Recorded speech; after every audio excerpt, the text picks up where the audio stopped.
रावणवुड का प्राचीन घड़ीघर गांव की पहचान था, लेकिन हाल के दिनों में वहां कुछ अजीब हो रहा था। आधी रात को घड़ी 13 बार बजती, और जो भी इसे सुनता, वह कुछ दिनों के भीतर रहस्यमय तरीके से गायब हो जाता।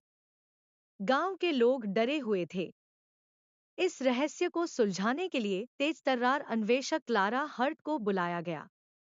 क्लारा ने अपनी जांच घड़ीघर के रखवाले बूढ़े एलियास मोरो से शुरू की। एलियास ने कहा, घड़ी सिर्फ एक यंत्र है, लेकिन इसके अंदर एक कहानी बंद है। हर घंटी उस कहानी का हिस्सा है। क्लारा ने गांव के पुराने रिकॉर्ड खंगाले और पाया कि 1793 में एक आदमी, एडम क्रॉस, को घड़ीघर में फांसी दी गई थी। उस पर झूठा आरोप लगाया गया था। मरते समय उसने शाप दिया था, जब घड़ी 13 बार बजेगी, तब मैं लौटूंगा। क्लारा ने घड़ीघर की गहराई से जांच करने का फैसला किया। रात का समय था। कोहरा पूरे गांव को ढक चुका था। क्लारा अकेली घड़ीघर की ऊंची सीढ़ियां चढ़ रही थी। हर कदम के साथ ठंड और घनी होती जा रही थी। जैसे ही घड़ी ने 12 बजाए, अचानक एक अजीब सी आवाज गूंजी और घड़ी ने 13वीं बार भी बजा दिया। तभी एक छाया प्रकट हुई। यह एडम क्रॉस की आत्मा थी। उसकी आंखों में गुस्सा और दर्द था। तुम यहाँ क्यों आई हो? उसने पूछा। क्लारा ने साहस बटोरकर कहा, मैं यहाँ सच्चाई जानने आई हूँ। तुम क्या चाहते हो?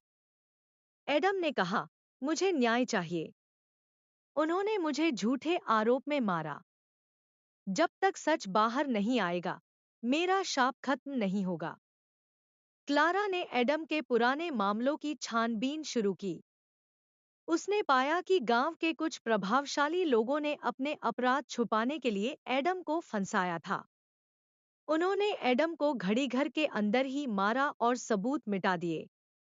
क्लारा ने वह सबूत इकट्ठा किए जो एडम की निर्दोषता साबित कर सकते थे। उसने गांव वालों को इकट्ठा किया और सच्चाई सामने रखी। गांव के बुजुर्गों ने अपने पाप स्वीकार किए। जैसे ही सच सबके सामने आया, घड़ीघर की घंटियां शांत हो गईं। एडम की आत्मा ने क्लारा को धन्यवाद दिया और कहा, तुमने मुझे आजाद कर दिया। अब यह शाप खत्म हो गया। उस रात के बाद घड़ी ने 13 बार बजना बंद कर दिया। गांव में फिर कभी कोई रहस्यमय घटना नहीं हुई। लेकिन घड़ीघर की आखिरी दीवार पर एक संदेश उभरा। सच की कीमत हमेशा चुकानी पड़ती है।